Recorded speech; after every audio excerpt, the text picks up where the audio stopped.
तुला लग्न की कुंडली में पहले घर का स्वामी, पांचवें घर का स्वामी और नवें घर का स्वामी कारक ग्रह होते हैं। पहले घर का स्वामी शुक्र होता है, पांचवें घर का स्वामी शनि होता है, नवें घर का स्वामी बुध होता है। तो इसमें भाग्य जो स्थान है, भाग्य स्थान का जो स्वामी है बुध, वो पांचवें घर में जा करके कंबस्ट हो गया है। अस्त का चिन्ह आप देख सकते हैं, मरक्यूरी के आगे ऊपर में तीर जैसा चिन्ह बना हुआ है, यहाँ पे ये देख लीजिए। दूसरी बात ये है कि यहाँ पे जो पहले घर का स्वामी है, ये तुला लग्न है, 7 लिखा हुआ है, इसका स्वामी यहाँ आकर के बैठा हुआ है छठे घर में। तो ये जो छठा घर आप देख पा रहे हैं, यहाँ पे मीन राशि है, उच्च का है, ठीक है, उच्च का है, लेकिन 6th हाउस में जुपिटर जैसा या वीनस जैसा शुभ ग्रह अच्छा फल नहीं करता है।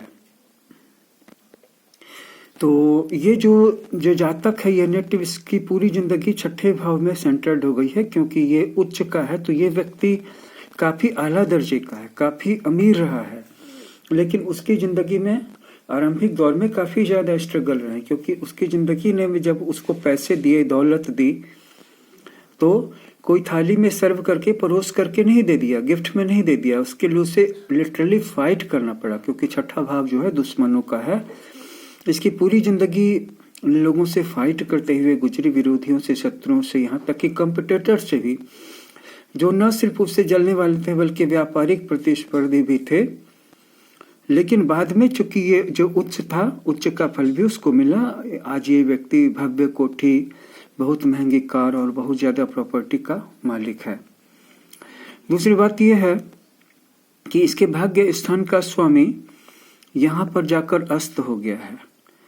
तो भाग्य मतलब इसके प्रत्येक काम रुक रुक करके बने। कई बार जिंदगी में काफी ज्यादा पैसा देखा, क्योंकि उच्च के लग्नेश ने अपना फल दिया।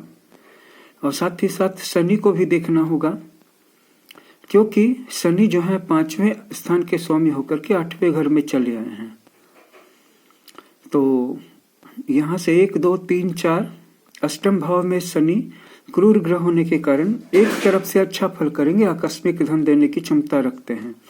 तो इसके पास ऐसे स्रोतों से भी धन आता था, और वो धन लाखों नहीं करोड़ों रुपयों में आता था। लेकिन फिर जिंदगी की कहानी कुछ ऐसी रही कि कभी इनकम ज्यादा रहा तो कभी कम रहा, और मायूसी भी बहुत ज्यादा रही।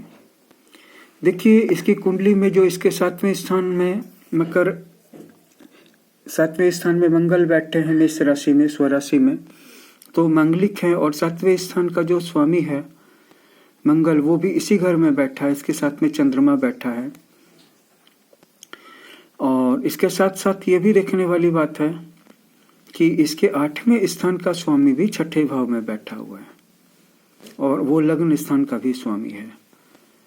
तो ये सारी बातें देखा जाए तो इसे एक आम आदमी की कैटेगरी से हटाकर किसे वेरी वेरी स्पेशल बना रही है। क्योंकि जब छठे का स्वामी 8वें में आ जाए, 8वें का स्वामी छठे में आ जाए, या फिर 12वें में वाइस वर्षा, तो ये एक राजयोग की ओर इशारा करते हैं।